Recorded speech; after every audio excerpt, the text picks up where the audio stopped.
On the news, DSS alerts Nigerians of bomb attacks and worship relaxation centers.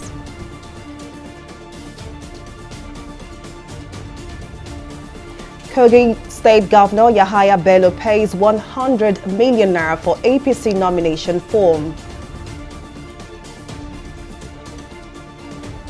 And Ayade joins presidential race, says it will step aside if APC presents former President Goodluck Jonathan.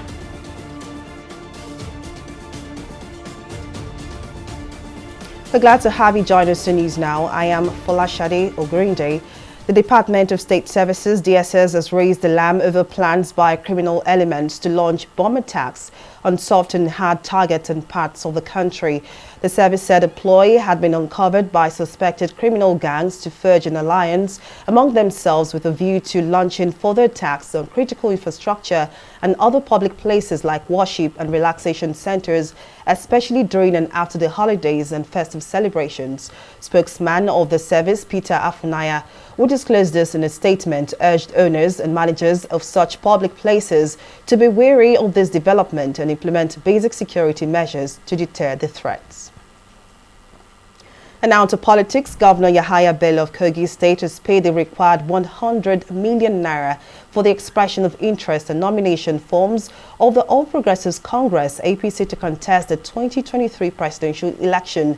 Yemi Kolakpo, the spokesperson of the Yahaya Bello Presidential Campaign Organization, disclosed this on Tuesday in a press statement.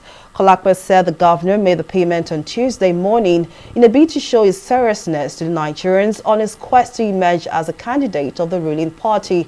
Governor Bello had formally declared his intention to run for the president on April 2 at the Eagle Square in Abuja. Cross River State Governor Ben Ayade says he has informed President Muhammadu Buhari of its intention to contest the presidency on the platform of the All Progressives Congress APC. He said this on Tuesday while speaking with State House correspondents after a meeting with Buhari. According to him, the president advised him to make further consultations on his ambition. Ayade said he will replicate what he has done in Cross River, adding that should the APC zone the presidential ticket to the south, he has what it takes to continue from where Buhari will stop. So if you ask me the question, am I running? My answer is that I am running because the president have said, you go while I watch. I want you to report me intellectually. I want you to understand that truly, outside all the cheap talks, the truth is that my approach to the president is different. I will support the president's candidate. Even though I'm on standby, if I'm available, if I'm a choice, I will support the president's candidate. And the president says, you are not outside of my view. Go, I give you blessing, go and consult. Ensure that you engage with key people while I watch. So I think it's a clear indication that I have the right to go and try to go and declare. So I will. While it's about 7 weeks to the deadline for the submission of the list of candidates for next year's general election to the Independent National Electoral Commission, INEC, but the two major political parties are yet to decide from which parts of Nigeria the presidential candidates of the ruling All Progressives Congress, APC, and the main opposition People's Democratic Party, PDP, will come from, and how will they be nominated. These are questions begging to be answered as the PDP just concluded the sales of expression of interest and nomination forms, and the APC began its own. But joining me to discuss this further is Nelson Ekojimi, political affairs analyst. Thank you very much for joining us. Now, how do you see all of this playing out with regards to who emerges as a flag bearer for either the APC or the PDP in the 2023 general elections? Well, thank you very much. I think in tandem with democratic norms, it is not out of place for the political parties members who have become aspirants, to signify their intention to carry on from where Mr. President would have left off in 2023. And bearing in mind actually that the APC has made it very clear that its presidential candidate will come from the South. But which area of the South it will come from, your guess is as good as mine. But for the PDP, it has, like we have all known, it has thrown its, its ticket wide open. It is no longer zoning its ticket to the south, like, it is being clamored in various quarters. So I think it's a welcome development that, everybody who feels he can, aspire to that office is throwing his hat into the ring. But you made mention of the fact that the APC just might zone its presidential ticket to the south. But with the case of the nomination forms, which has been thrown open now, how do you see this playing out? Well, the nomination form, you and I know very well that, the issue of zoning is not a constitutional matter. So you cannot say because you have zoned the ticket of your party to a particular zone that persons who are Nigerians, who are eminently qualified to run for office, should now be debarred from purchasing the form. You will all expect that when, they get to the field, you separate the wheat from the chaff. And that is exactly what the APC has done. It will be unconstitutional to say, oh, we have zoned the party ticket to this area, therefore you cannot contest. It will be an infringement on the rights of that aspirant, which, we all know that is constitutionally guaranteed. So it is not out of place for aspirants, to want to test the waters. But it is very clear. Even the mood in the party tells you clearly where the party's pendulum will swing with regards to where the presidential aspirant of the party will come from. So if anybody coming from outside those zones, even though it's unwritten, is throwing his hat into the ring, I think he or she is welcome. Well, we definitely hope this doesn't cause conflict in these parties. But political affairs analyst Nelson Ekujimi, thank you very much for your contribution. Moving on, the Rivers State Governor and presidential aspirant of the People's Democratic Party, PDP, Nyesom Wike, has wooed delegates from Kaduna State to support his candidacy in the party's upcoming primary. The Rivers Governor, who was at the Kaduna State Secretariat of the party, said insecurity would be a thing of the past if he's elected president of the country. While lamenting the state of insecurity in Kaduna State, the presidential aspirant donated 200 million naira to victims of banditry and other violent clashes in the state. I've told you I'm not against consensus, but that consensus must be based on equity, fairness, and justice. Even if I'm not a candidate tomorrow, I've said it severally, I will continue to work for the party. And that is why since 1998, I've never left this party. It doesn't matter whatever provocation or whatever I don't like. We have to sort it out within the house. Nothing can make me leave the party. It's a matter of identifying with people without them causing any problem. Their homes have been destroyed and now they are not living the normal life. They are now in the IDP camp. So for me, it is important that the government has to support. We should do our brothers keepers. One, if you have a problem today, it's my problem. If I have a problem to them, it's their own problem. The Independent National Electoral Commission, INEC, has given its commitment to providing strong support to persons with disabilities ahead of the forthcoming 2023 general elections. Kunle Ajayi, INEC National Commission and Chairman of the Outreach and Partnership Committee, gave the commitment at the opening of a training for INEC Disability Desk officers on Monday in Lagos. According to him, the training was part of the Commission's strategic plan of action designed to sharpen and enrich the working knowledge of INEC's new desk officers. Section 54, subsection 2 of the Electoral Act 2022 and other legal instruments empower the Commission to take reasonable steps to ensure PWDs, to ensure their special needs and vulnerable persons are given support at the polling place by the provision of set of assistive devices.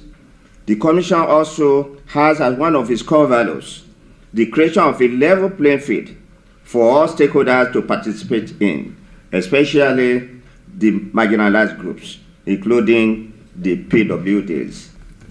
In the bid to ensure that no segment of society is excluded from the electoral process, the Independent National Electoral Commission consistently pursues the principle of inclusiveness with uncanny vigor.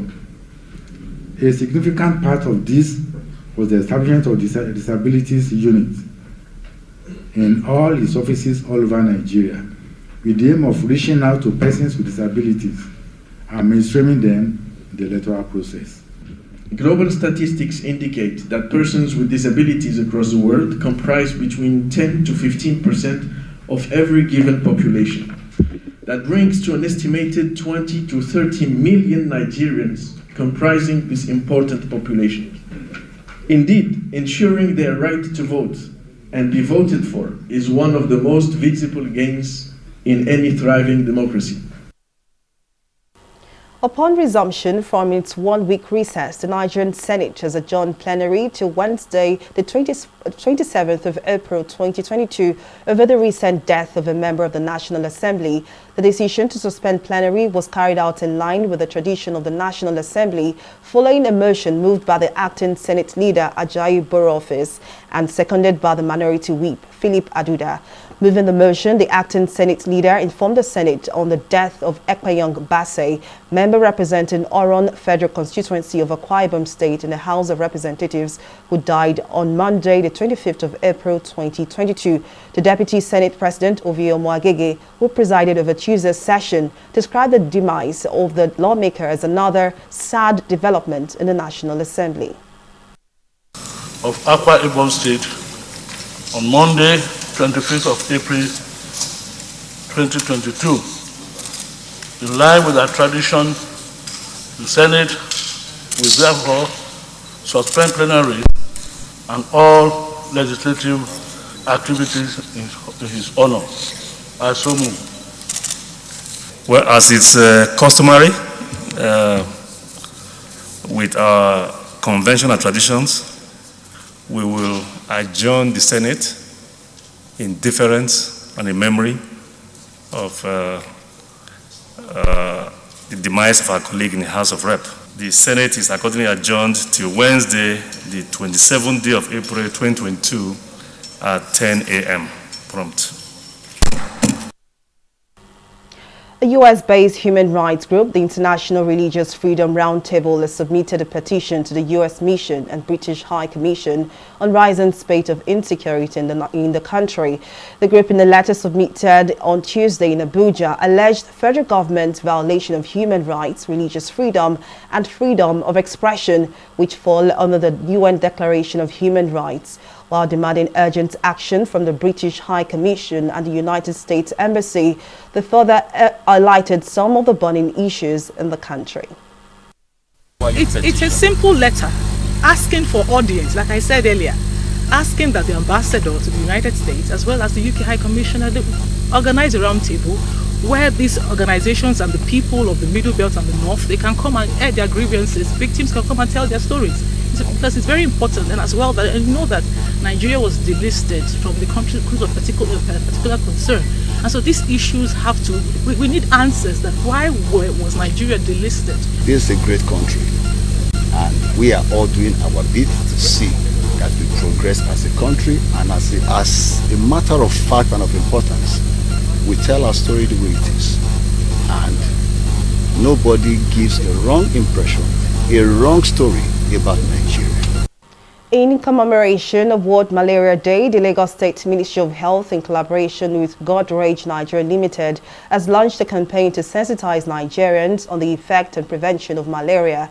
At the event, speakers emphasized the need to fight malaria by employing the right tools through advocacy, sensitization, and awareness. According to them, the campaign will educate Nigerians on preventive measures to curb the scourge of malaria, which has killed thousands in Nigeria alone. Our correspondent, Simi Soladigun, tells us more in this report.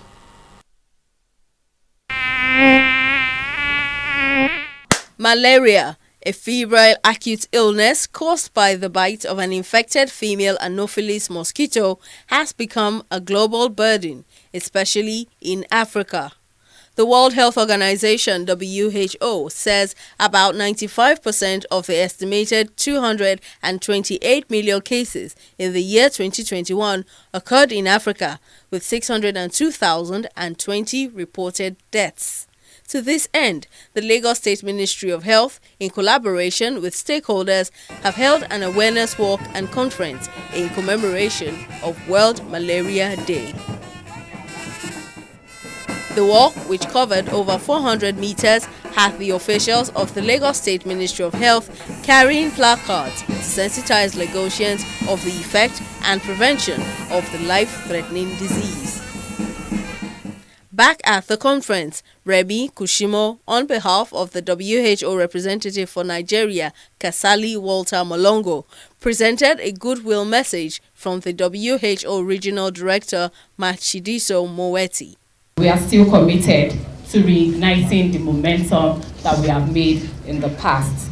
And we hope also to build on, the research and the technologies that are available to us. Lagos State has the full support of WHO in continuing to fight the burden of the disease by using the newest tools available, working smartly, and ensuring that there is multi-sectorial collaboration in the fight against malaria. On his part, the permanent secretary of the Lagos State Ministry of Health, Olusegun Ogboye, emphasized that general hygiene of individuals and antenatal care go a long way in the fight against the illness. There are programs here also that are working with the patent and proprietary medicine vendors, so that people that work within communities, so that people with fever can very quickly get to them without a queue or anything, get tested for malaria, and then be able to get access to treatment there and then once they test positive. Meanwhile, the managing director of Code Red West Africa expressed optimism in the fight against malaria. According to him, overcoming malaria is a possibility if the right tools are employed. Malaria is a challenge which is within the realm of possibility of control. And I think one of the biggest things that all of us need to do is bring about education, awareness, the right tools, technology. And I think with that, we should be able to control it in a very meaningful, significant way. The World Health Organization has continued to call for innovation to save lives, as more than 1 million children in Ghana, Kenya and Malawi have received one or more doses of the world's first malaria vaccine. Simisola Ajikun, TV360, Lagos. We'll take a break here, but still to come. Number of Nigerian micro, small and medium enterprises dropped by 2 million in 4 years. Details of the story and more right after this break.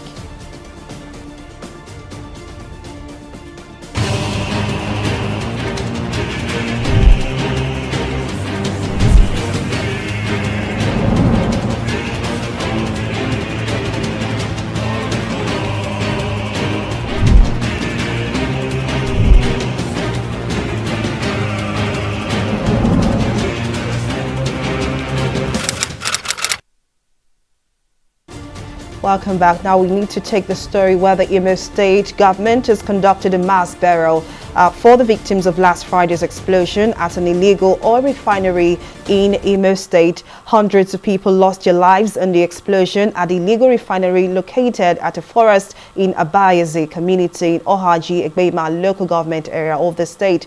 The mass burial took place at the site of the explosion.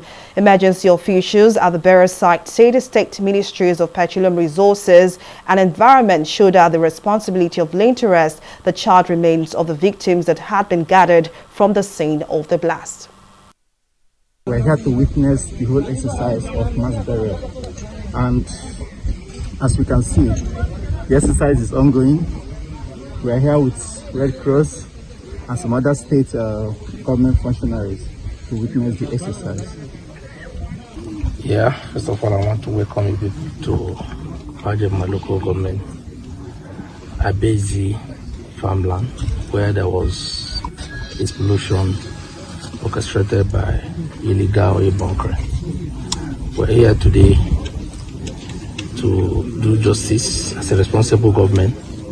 Because of the explosion, most corpses here cannot be identified. His Excellency the Governor has mandated us to make sure that we should bury those that cannot be identified by their people.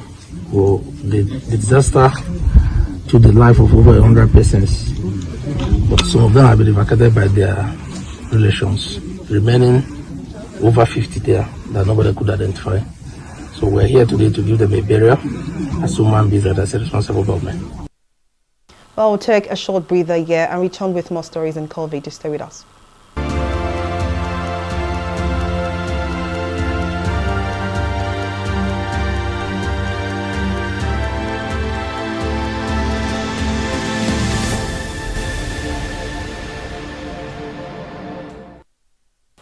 India has approved 2 homegrown vaccines for children under the age of 12 amid a slight rise in COVID cases. In a tweet by the country's health minister, Covaxin, made by Bharat Biotech, was granted emergency use permission for the 6 to 12 age group.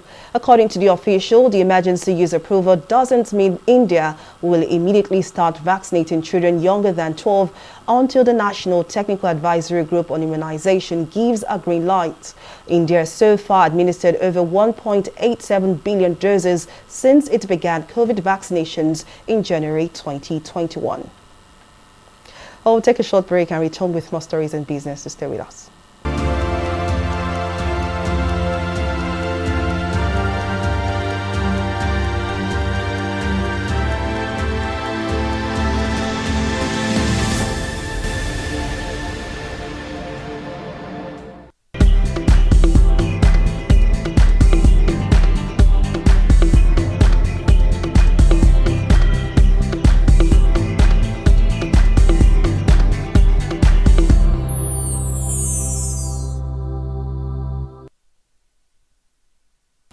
Welcome back. Simi Saladigo now joins us for more stories and business. Over to you, Simi. Thank you, Folashade. Welcome to business.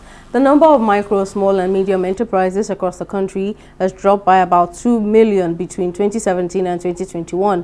Diko Rada, Director General of the Small and Medium Enterprises Development Agency of Nigeria, SMEDAN, revealed this on Monday. He said the country's MSMEs reduced from about 41 million in 2017 to 39 million in 2021 due to the impact of COVID-19 and other challenges on small businesses nationwide. We'll take a short break here and be back with stock market reports.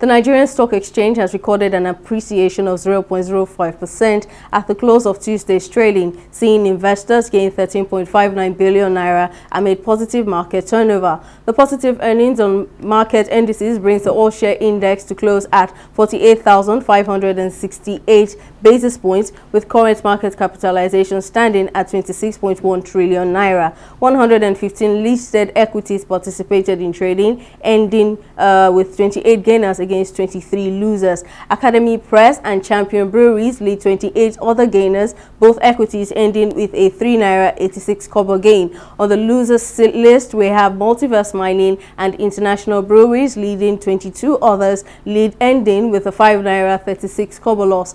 At the close of Tuesday's trading session, a total of 464 million volumes of shares with a market value of 7.01 billion naira were traded in 6,468 deals. Let's turn our attention to our select global stocks. UK's FTSE closed higher on Tuesday after a 3-day sell-off. It closed at 0.077%. In like manner, Japan equities Nikkei climbed higher at the close of trading as gains in the marine transport, steel and rubber sectors propelled shares higher to close at 0.41%. Sadly, U.S. stocks, the Dow Jones was weighed down by worries over the pace of Federal Reserve interest rate hikes. The market closed in the red at 1.51%. That's all on stock market report. Back to you, Folashade. Many thanks, Simisola, for that update on the business scene. And now on the foreign scene, UN Secretary General Antonio Guterres will begin a 3-day trip to Russia and Ukraine on Tuesday amid criticism for the limited role played by the United Nations in the management of the crisis. 3 months into the Russian invasion of Ukraine, UN agencies are struggling to reach civilians under siege in the east of the country, where humanitarian assistance is sporadic. Meanwhile, the UN Security Council, where Russia is one of the 5 permanent members with veto power, has failed to pass any resolutions condemning the war.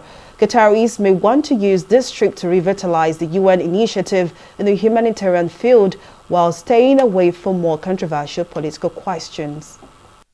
In his meeting with the Turkish president, the Secretary General expressed his support for Turkey's ongoing diplomatic efforts in relation to the war in Ukraine. He and President Erdogan reaffirmed that their common objective is to end the war as soon as possible and to create conditions to end the suffering of civilians. They stressed the urgent need for effective access through humanitarian corridors to evacuate civilians and deliver much-needed assistance to impacted communities.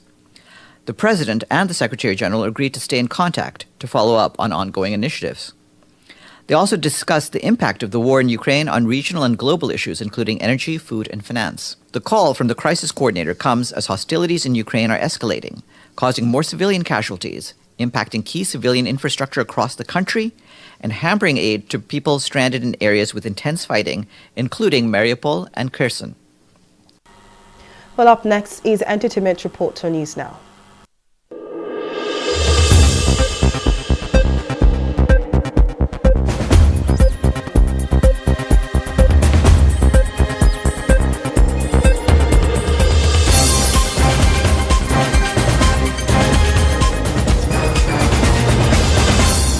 Former Big Brother Naija housemate Kafi Karim is facing a misconduct probe at the UK's Met Police over her appearance on the reality show. British Police Constable Kafi had requested unpaid leave from her superiors back in 2019 and an approval to appear on the reality show to promote the Met Police globally. However, while the leave was granted, the Met Police denied her request to appear on the show, and she was instructed to not participate in further auditions, interviews, or shows. She, however, denied allegations of breaching standards in respect of orders and instructions and discreditable conduct and failing to declare a business interest.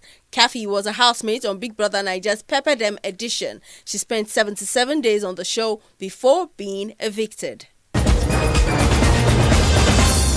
British actor Chiwetal Ejiofor has recounted his experience having lost his father Arinze in a car crash when he was 11. In a recent interview with GQ magazine, Ejiofor said that his father's death at the time made him realize the value and preciousness of life itself. The actor noted that he was lucky to have overcome some of his fears.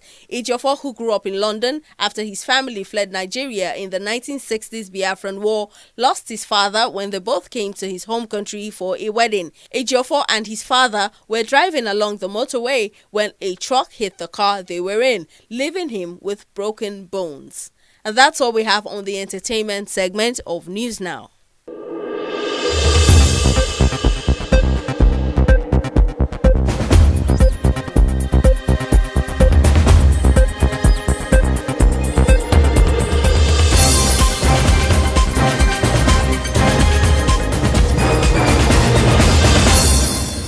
Away from entertainment and now to sports, Nigeria's Super Falcons have been placed in Port 1 ahead of Friday's draw for the 2022 Women's Africa Cup of Nations. Also seeded are hosts Morocco and Cameroon, with the draw set to be held at Mohammed IV Complex in Rabat, Morocco.